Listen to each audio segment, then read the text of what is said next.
What's up guys, it's Sava with SOS Kitchen, and today we're making palachinkas, or Serbian style crepes. Growing up, my dad would sometimes make these for our family on the weekends, and it was always a favorite of my brother and mine. Palachinkas are a lot like French crepes, but the main difference is that we always ate them with jelly and yogurt and rolled them up like a cigar. The recipe is very easy to make, and you can make it in a blender, which my dad always did, or like I'm showing you today, by hand.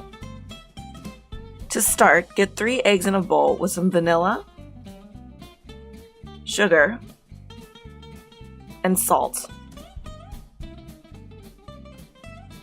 And mix everything together.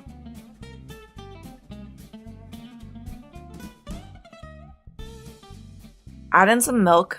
I'm actually using unsweetened cashew milk because that's what I had on hand, but the recipe works with any sort of milk you've got. Mix everything together until combined and add in some flour. If you're not as lazy as I am, sift it in before adding, but I add it as is and just whisk until I get most of the lumps out. By the way, making this in a blender will pretty much eliminate lumps.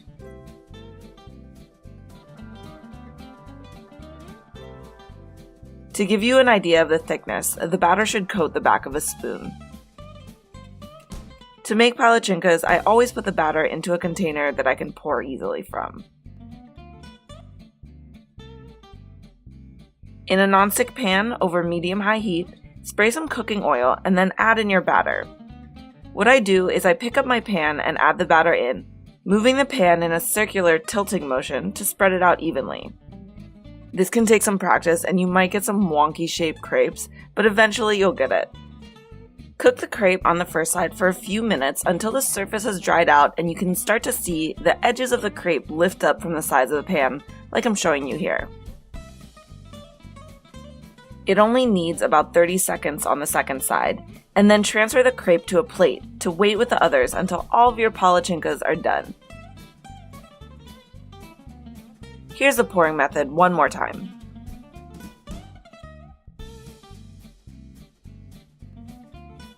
Once all of your palachinkas are done, or when you can't wait any longer, take a few and pile them up on your plate.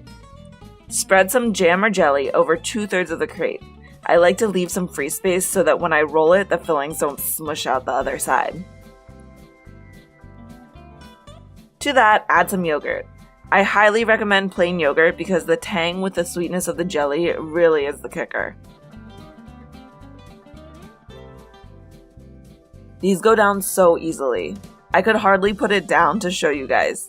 They're soft and chewy / bouncy when you bite into them, with a ton of layers and that delicious filling.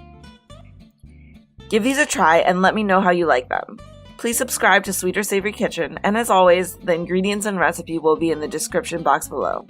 Thanks for cooking with me again. Bye.